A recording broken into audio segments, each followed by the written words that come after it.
Oh.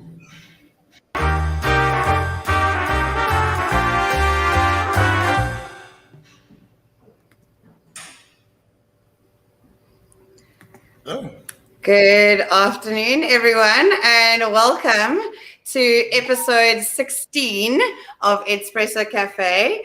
My name is Lindsay Wesner, and with me this afternoon, I have Adam Fairall, and we are super excited to be sharing this cuppa with you.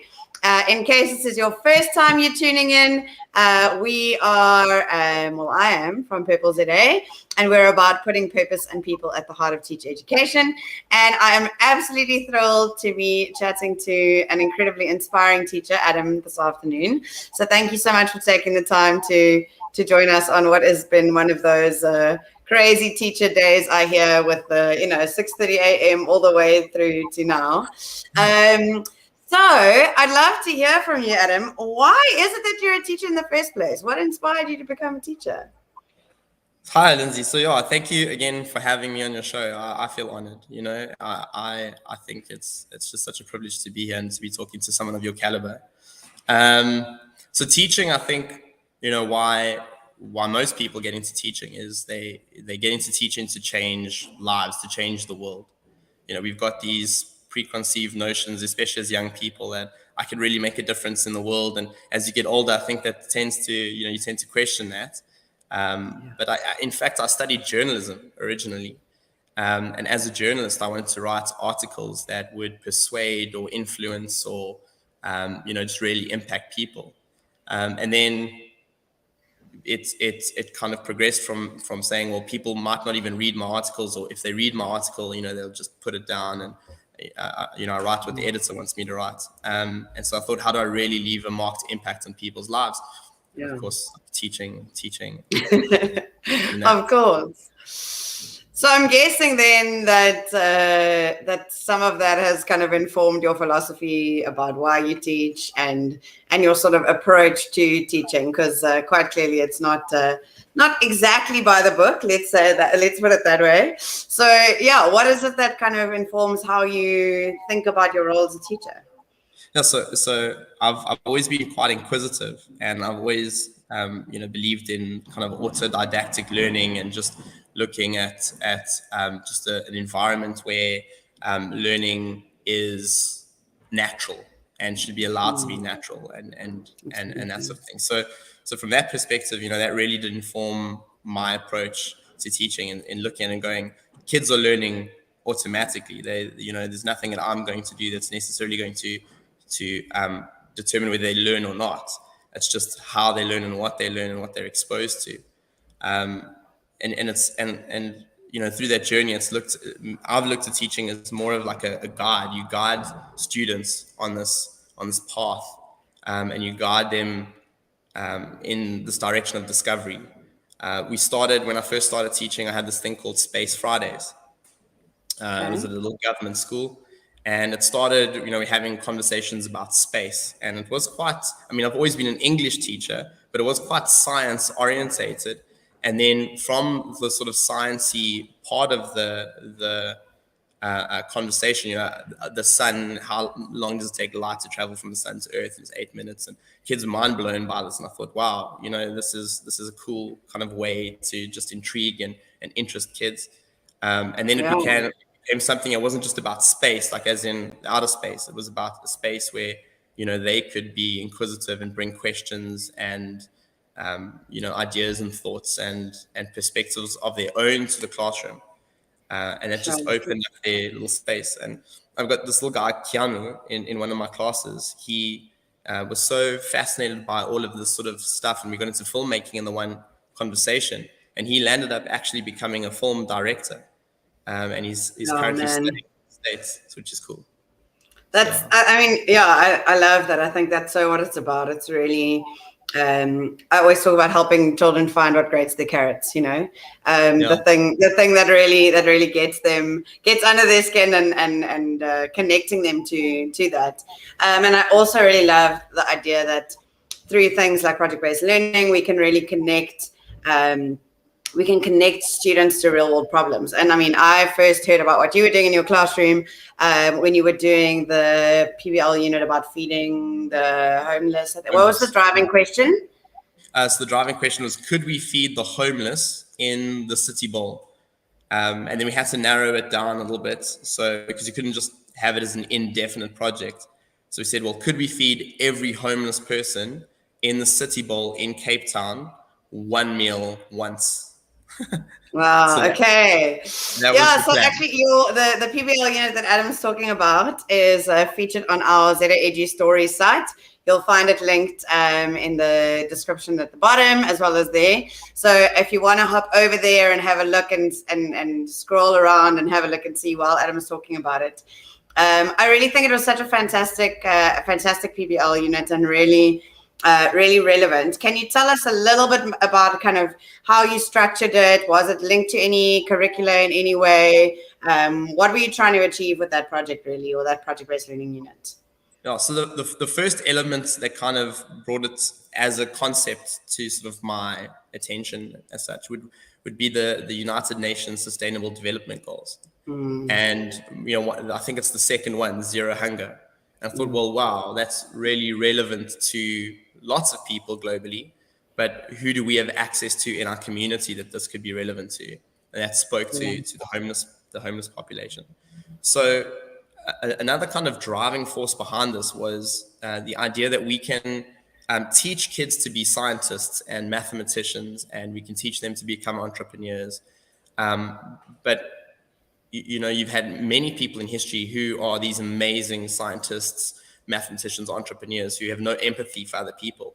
And I think that the joy of the Sustainable Development Goals is giving people the opportunity to not only just learn science, learn maths, learn anything, but just connect it to our humanity and connect it to the human experience. And even after this project, there's the kids I initially ran the project with are now in grade 10. Grade 10, and what they remember, we were having a chat the other day, some of them and I, and what they really remember from it is the empathy element. Like that's the real takeaway. We were on a bus doing sort of sports. We traveled for sports in our school buses, and we had one little guy in the back, and he noticed a homeless guy on the way back from sports. And this homeless guy was playing cards with himself. And this boy just broke down in tears at the back of the bus. Sure. And he was really just so touched by this homeless guy because of how we had started looking at homelessness as an issue, as a crisis. And then him recognizing that these are people, they're not just, things. And I think empathy is such a key characteristic that we want to foster in our students, and we want to really connect them to real problems. But I also feel like, on the devil's advocate side, there are people that go, that's very nice, Adam, but we have a curriculum to cover. And I'm glad that you get to do all these crazy projects, but what does this have to do with the curriculum? What are you actually teaching these grade 7s? Can you tell us a little bit more about some of the curricular elements that you were able to address under that driving question? Yeah, so we looked, so we needed to determine how many homeless people there were. So as part of the question is if we're feeding all the homeless people in the city bowl, how many are there? So, and how do we determine that? So a lot of that was to do with prediction. So we had to use, work out equations to predict how many homeless people there could be, look at statistics, count for change in statistics, what might influence these changes. Okay, so there's a whole lot of maths happening there. I'm happy. Anything else? So science was a big part of it, because what we started doing, I actually had a little food sample still from it. So a part of this, this is pretty crazy. I actually have a little food sachet designed to feed homeless people or people who don't have any nutrition. And the idea was, that's what your students made. No, it's a pack we looked at as an observation. We actually had a taste of it. Everyone had a taste in class. And it is a pack for people who are undernourished, malnourished people. But we looked at from a science perspective. We looked at what is nutrition. So what is the recommended daily allowance, calorie wise intake? What are good calories? What are bad calories? what do homeless people actually need to eat? So when you're feeding them, do we take into account diabetes and illnesses like that? So that came up in the life sciences or biology elements of the conversation. Fantastic. A lot of it was, bringing ed tech into the classroom. So obviously, we used our Apple products because primarily we have quite a few Apple products. So the Apple TV behind me, it's like a little Apple TV there was used.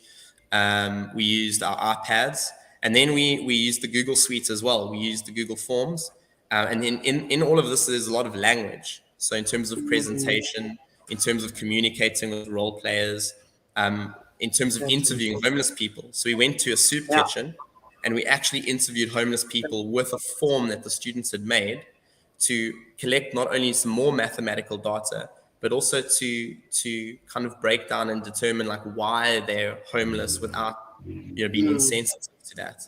So that was, and that also surely that also touches on your social sciences with your like history of apartheid, displacement, economic disparity, all of those things. Yeah, and even all the way back to slavery. How the social science history curriculum, particularly for grade 7s, but I think So I interchange between grade 7s, grade 8s. We do this through our middle school, but particularly the grade 7 social science curriculum deals with Africa and West Africa being this prominent, rich land. And then slavery hits, and then you look at West Africa today, and some of those countries are the poorest countries in the world. And a big question I ask my students in that is why, and then that speaks into this as well. Like, how, what is the effect of colonialism? What's the effect of slavery? What's the effect of segregation? And how is this an inheritance of that? So there's also that. That's incredible. Just the cross-curricular integration and the depth of understanding, I think, that your students develop when they engage with problems of that nature, and just the relevance that it brings to curriculum and to things that sometimes, maybe a 12-year-old is not quite interested in learning about on a Wednesday afternoon, but actually the fact that you brought it into their city, to their reality, and connected them with a very real problem and a very real sustainable development goal is just I think it's a great recipe for learning design. And I'm sure I've told you, but we at PBL call teachers learning architects. And I think that's what you've done so well here is architected a learning journey for your students. Can you maybe share one or two of the highlights of the kind of learning that you saw as you were engaging your students with this? So what I've loved so much about a few of these projects we've done, but specifically the homeless project, is the motivation. Behind. I remember when I was a kid, we had outcomes-based education that was kind of forced on us as students, and then what was the curriculum 2000, and then NPA, and then I think all the curriculum. But like looking at all of these curriculums and looking at the thinking behind all of this stuff, a lot of it relies on intrinsic motivation or self-motivation to actually achieve these outcomes or tasks. So how on earth do you get a kid interested in maths when a young student in grade 7 or 8 excited about the idea of probability, or the idea of how do you get them excited about a speech, or excited? Well, I mean, speeches are exciting. I mean, English teachers, I love speeches, and so do the kids. But not everyone does. No, exactly. Public speaking, like sometimes a lot of this is facing your fears. And I think there are two components to that, from like a learning architectural side. The one is this stimulating intrinsic motivation. And another thing is overcoming fears or preconceived notions about things for the sake of the project. Because a lot of students struggle, have their own internal struggles with things. But I know that, you're going to have to interview a homeless person so we get this data. So you're the one having this chat with this homeless person. And so initially there's this fear. And then once they're talking to the homeless people, they're like, oh my goodness, I can talk to people. And it opens up this opportunity and this self-belief, self-esteem, and self-actualization, really. Like in my experience too, I think, one of the other things I'm passionate about is growth mindset. And I think that when we design, project-based learning, and we just out of that, zone of proximal development, and it's a stretch and it's a struggle, that we start to see them actually develop those 21st century skills that everyone talks about. But do we really know how we're teaching communication and creativity and all of those things? I think it's a really powerful space for learning. And it's so exciting when you see it come to life. I am curious as to where this has kind of led you in terms of your own teaching journey. So we've showcased on our website your the project about feeding the homeless, and you can go and check it out to see what the answers were to the driving question. But I'm curious as to kind of where you're at now in your teaching. What are the kinds of things you're doing? How has this challenged or grown and stretched you as a teacher? So yeah, it's completely opened up my perception of what a teacher actually is, in the sense that so I'm now thinking about assessment. So the joy is that my school gives me the freedom to operate within the middle school, doing these projects and kind of pioneering these things and carrying these things, and they're all too happy to allow me the freedom to do that. So I really appreciate that. And in that space, I'm playing against a concept of innovation called Maya, the most advanced yet acceptable. What can I get away with, but that is still not seen as completely out the park? So I think that's been a challenge in this journey. And my mate Chris actually put me onto this whole concept of Maya. He's a great thinker with regards to learning architecture as well. And so that's been a massive challenge for me is to push the envelope of learning and teaching to technology in the classroom, not looking at controlling it, but rather looking at allowing students to develop self-control. So handing over, a lot of teachers look at something like this, a project like this, and go, wow, this is a lot of work because I have to design this, I have to arrange this, I have to think through all these things. And the reality and the truth of it in the space is that you don't have to have all the answers. You don't have to have it all worked out. 90% of the fun in the project is the possibility of it not working, or the possibility of you facing barriers and having to overcome those things. So I think it's given me this almost wild freedom to say, okay, like, how can I innovate? How can I push this? Why can't kids make phone calls in your classroom? Why can't I have kids in the back phoning? Why can't I have kids emailing in my classroom? Kids ask me, sir, can I bring this guest in? Sure, let me chat to this guest. Let's see who they are. Let's bring them in. Networking has been a massive element of this as well. And then the newer questions that I'm now asking are the questions of assessment. How now do you assess this? You can't assess this in a standardized way because there's nothing standard about this. So because it's real world, and I mean, all problems are real world problems, but I mean, because you're applying this in the real world, like you've got it's robust and relevant. And you've got to start thinking about like key performances. So let's look at the project. Let's look at the role of your team in the project. So were you successful in your team? Was the role your team played a success in the greater scheme of the project? Was the project a success? And then it's peer evaluation, it's self-evaluation. And I love that what you're bringing in there is so question driven. And I think that is, now you're saying, how do I assess this? And I think if there's anything that I've seen, and I've chatted to a lot of teachers who've done project-based learning, that's sort of a common thread is the propensity to ask questions rather than to seek answers. And I think that, project-based learning can seem so daunting and so overwhelming because it's such a big thing. But actually, it's the engagement with asking questions for yourselves, with your students, encouraging your students to ask questions, that really elicits some really powerful learning. So my coffee's nearly done. I don't know about yours. But as we wrap up, I would love to know, do you have any advice for teachers who kind of maybe looking at what you're doing? Of course, they can hit you up. You can find all of Adam's social media icons and little email buttons there on our website. So you can absolutely get in touch with Adam and chat to him further if you're watching this recording or what have you. But what advice would you give to teachers who kind of wanting to give PBL a shot, but not quite sure how to go about it or how to best go about it. So I think that in and of that, just like phrase, like how best can you go about PBL? I don't think there's a way. There's no silver bullet to it, and that makes it, I think, perhaps scary for some teachers. But I'd like to encourage teachers to think of it not as in like, I have to get this right, I have to impart knowledge. My students need to walk away with the outcomes that I've predetermined and I have added to this. There is very much an openness to this. And yes, it's like letting the learning be a little more organic and a little more generative than the sort of prescribed A to B path. Yeah.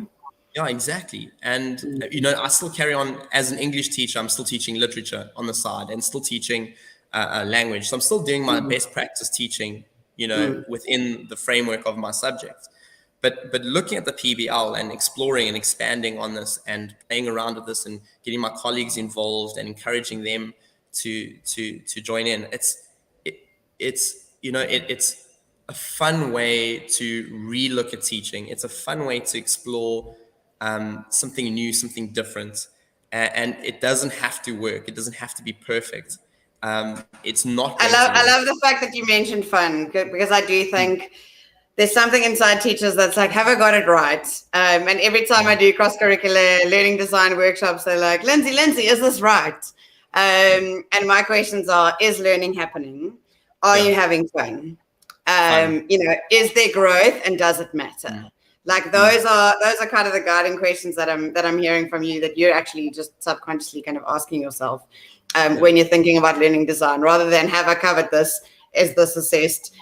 All of those things. Those things will come, and I think sometimes we actually are surprised by the depth of knowledge that we can actually unlock, and the depth of learning that does actually happen. And like you've mentioned, students still remembering it years later, the pervasiveness and the long lastingness of it. So yeah, absolutely key. I think that is a very good piece of advice, that we shouldn't be looking for perfect, but rather, are you doing it? Have you started? Have you done something about it? So yeah, Adam, I'm so excited to see where your PBL journey is going to take you. I know you've got your SEAL project on the horizon. I'm looking forward to showcasing that on our website too, because I love how you, again, I've just like found this problem and are engaging your students in solving it. But we're going to have to wrap up for now. It's been a wonderful, wonderful chat. So inspirational. Just your attitude and your thinking really, I think, is something that a lot of teachers can take away from. We would love to see anybody watching at any of our upcoming webinars. We also have courses on project-based learning. We've got Extreme Makeover webinars. We actually just wrapped one up. And our next one is going to be the Extreme Makeover Lesson Edition. So you can pop in and sign up for any of those webinars as well, and come and join us and learn with us. But for us, really, it's actually about community. It's about putting the right people together so that we can transform education. So definitely go and pop on our website, have a look, get in touch with Adam. Let's make some good stuff happen across schools, where we can actually just share and keep moving forward. So I think that maybe a little closing thought. Anything that you haven't managed to get in there that you really want to get in there? So I think that there's a fine line between being brave and stupid. And sometimes I think we err slightly on either side. And I think sometimes you've just got to be stupid and just go for it, Okay. Well, there's a challenge for everyone. So until we see you next on Espresso Cafe, keep being brave. And keep being stupid. Until next time. Next time.